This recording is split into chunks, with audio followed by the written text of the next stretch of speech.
there was a powerful image with that shark that Sean captured with its fins cut off that he saw in the ocean. And that was obviously used for the advertisement to stop having shark fin soup. And it's gone down 70% since that ad came out, I believe, which is really, really good. But is there anything, because you have seen so many, you know, in the documentary, there's so many hideous sort of sights that you see with all those fins on the top of that roof and the illegal trade. Is it hard to sort of confine your emotions as you're doing it, because obviously you need to film that to get it out there, to get the messages out there that this is happening? But you know, it must be really, really tough to not react naturally in that situation. Yeah, I mean, yeah, you're conflicted. I mean, Paul Watson, who's a friend of mine, says, like, how could you stand by and watch a woman get raped? You don't become you don't bear witness. You get involved. And, I was confronted with that in the Cove. The first night that we planted cameras there, this is in Taiji. If your viewers don't know what that film's about, it's a place where they capture most of the animals, most of the dolphins that they use for wild dolphin shows. A lot of them, stay in Asia, Russia. Some of them make their way to Europe. So some used to come to America, but more dolphins in the world come from out of this place and get put into parks, and they kill the ones that they don't use. At the time, I remember we'd set these cameras and in the Cove, and they were, this is the first hard drive cameras ever made. These were prototypes. And my crew went to bed, and I went across the Cove, and I hung from a rope from a cliff. And I was all dressed like a ninja in black, and I had my camera there. And it was early in the morning. It was probably 3:30, but when they left, and I was in the Cove with a bunch of pilot whales, and the adults were circling the young ones around. What they do, like, to protect them. And, every time they would come up for air, they'd hear this.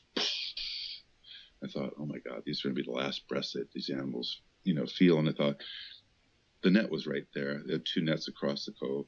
I could have crawled down there and, maybe, worked and our crew could have released them. But you would just say 15 of them. There's only like 15 in the Cove that night, maybe 20. I can't remember, but not a lot. But, then I'd probably get arrested, and then, the dolphins would be, probably herded up again and killed anyway. And it maybe made me feel good. You might have been able to escape, help a few of them escape. But the idea was, this sounds horrible because it sounds like I'm sacrificing them. But it's like I realized that, these animals probably went on to save tens of thousands more, because that film and the activists that it inspired helped reduce the killing of dolphins by over 60% in Japan. And it comes out to there's 23,000 now. It's 23,000 of them a year that were being killed. Now there's less than 6,000. So figure more than 15,000 every year. So the film's going to have a great effect on a population. And it wasn't just one thing. It wasn't just the film. I mean, one thing that we did is we sent a friend of mine went over with 2 suitcases full of 3,500 DVDs in Japanese, and we hand delivered 3,444 of them to every person that lives in Taiji. And the idea wasn't that they all going to see it and that's all going to change overnight. The idea was that to create a tipping point, you don't need half the population. You don't need 51% of the population. Sometimes you only need 10%.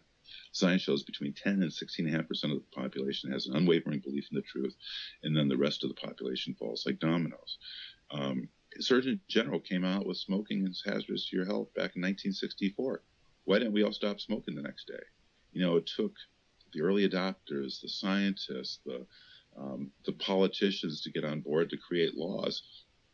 And now it's, you can't smoke in a public place in America unless it's, outside 15 feet in the doorway or whatever it is. But it took, that kind of consistent, work at this issue. With the COVID didn't shut down overnight, but it dropped down to, less than half pretty quickly.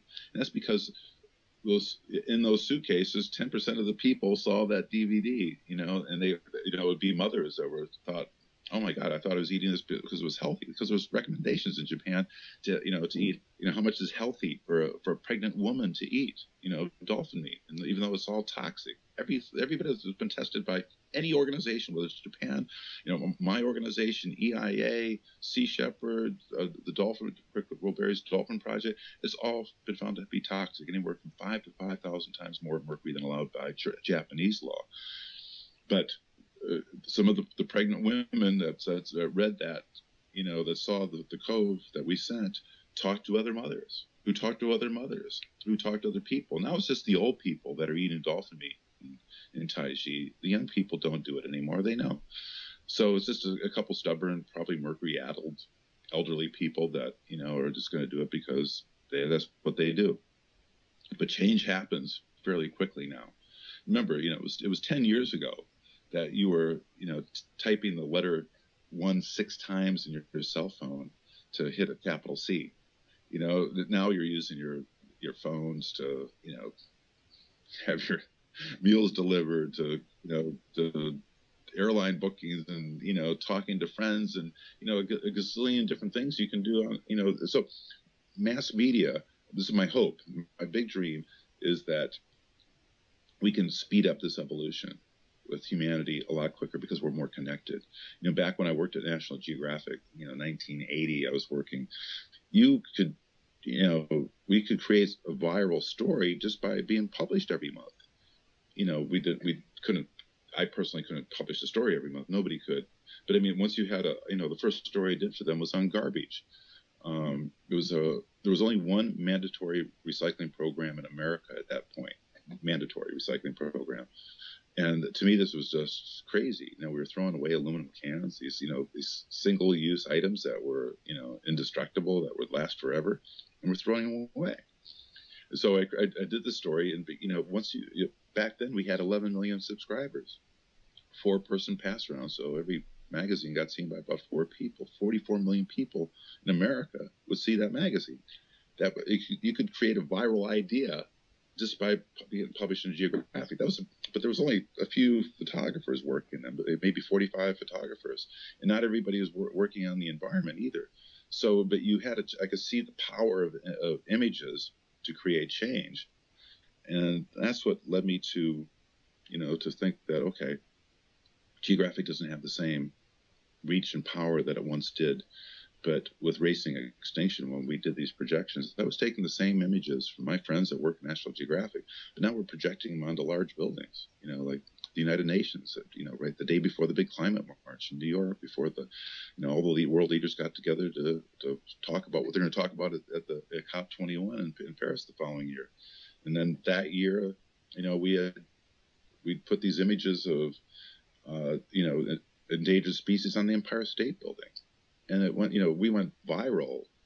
I'll tell you a cool story. I mean, if your people on the blog haven't seen the racing extinction, I'm gonna ruin it for you. It ends with these massive projections on big public buildings, and one of the most exciting events that we did was on projecting endangered species on the Empire State Building. Now, my producers and the distributor were like, "Oh, come on, Louie, it's too expensive." On a summer night, on a weekend night in August in New York, nobody's going to be there. It's going to be all the important people are going to be in the Hamptons or being over in Europe. On a Saturday night, people can't afford to have the media there because it's overtime. It'll be a non-event. Nobody will know about it. Well, we stopped traffic on Fifth Avenue. We had 939 million media impressions by Thursday. We were the top trending story worldwide on Facebook and Twitter. And, when you have, I don't know, hundreds of thousands of people in the street, every one of them with a cell phone, and they're projecting, they're broadcasting those images to their network, and those are going out to their network, you go viral instantly. We had this, it was beyond, our belief that we could create a moment like that would, when Travis Relkel and Chris Lejeune, the 2 founders of Obscura, the guys that helped me produce this show, when we've been trying to do it for 4 years. And when we went down on the streets, we saw taxis stopping in the middle of the street with their fares still in the back and just turning around looking at what everybody else was looking at. And, traffic couldn't get through the side streets. It's like, God, we could do that. We could really, a couple people can really get the attention of the world these days with social media. It's way more powerful than just media. It's great to have both, and we had both, but we thought we can't get any bigger than that. That's huge. We thought back then, viral would be 100 million views. We had 1 billion by the end of the week. And then the Pope called and wanted us to project on the Vatican. And we thought, okay, this would be cool. This is during COP21 when the leaders in Paris, we wanted to keep the focus on the environment. And it coincided with the Catholic Jubilee. Now, I'm not Catholic, but, the Pope is named after Pope Francis, the patron saint of animals.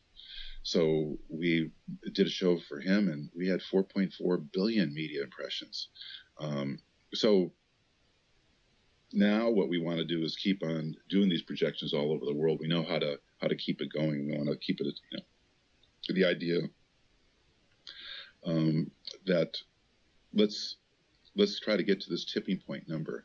That when you see a movie, you have to hear about it 6 or 7 times before you go see it. You have to read about your favorite actor on a newspaper or magazine or a blog. You have to see a bus stop ad or a billboard, or that's why they'll take $250 million movie and they'll spend $150 million just in advertising to get people to see it. We don't have that with Racing Extinction. We didn't have any money to really do advertising, but what we had is these big ideas. And the first day that we came out on Discovery, we had 36 million people see it. We were one of the largest distributed movies in history, but just the reach that we had. But we need to our viral is 500 million people. That's what we need to reach. So that's why I keep on showing the film at festivals, and we keep on pumping it out there. Well, they say when you're done with the Hollywood movie and you're a director, you maybe have like a 2-week press junket, right? And then you're done with it. Well, our movie, we have it. We're still working on it now. This morning, Wild Screen, it's a big,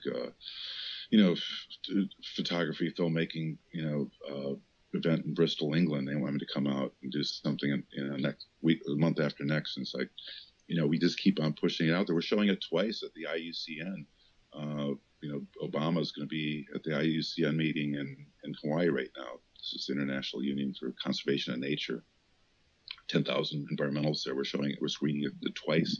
We keep it. When you're done with the documentary, you're only halfway there. The idea is you're always breathing life into the issue, not just the film. So it's a much different mission than a normal filmmaker. I think it's I followed it when you were doing the projections on the buildings, and I followed it on social media, and it was a complete buzz everywhere. It was really, really good to see everyone engaging with it and engaging with the imagery and the noises and everything, and it seemed to have a huge effect on people online. Yeah, no, it's like I said, we plan to do it all over the world again. We have plans to do a half a dozen more big projections on huge buildings, huge iconic buildings. And they actually don't even have to be big buildings. Sometimes it just has to be an important building.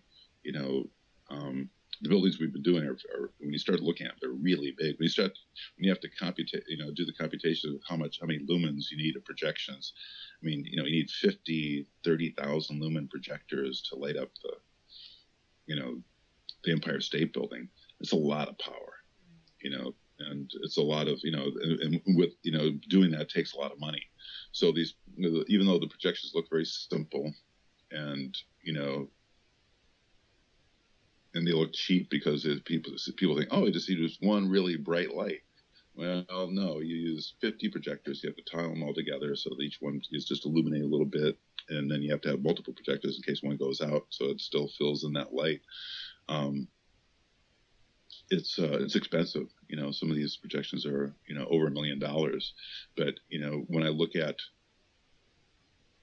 the value of it and against what we're losing, if you can inspire people, You know, I want to be part of the fabric of the culture of this change, so that, you know, you can have a voice, give nature a voice, because we're losing these voices every day. You know, some scientists say that we're losing 30,000 species a year. You know, by the end of the century, coral reefs will probably be gone, you know, because of acidification. I run the Oceanic Preservation Society. Half the, 25% of the species in the ocean live on coral reefs. The idea that the rainforests of the oceans, the coral reefs, will be gone by the end of the century, it's just crazy. You know, that we're, you know, there might be remnants left. And I'm not talking about, you know, what's going to be left in zoos or, you know, aquariums. Who cares about that? You know, when you've lost the natural habitat, to me, you've really lost life.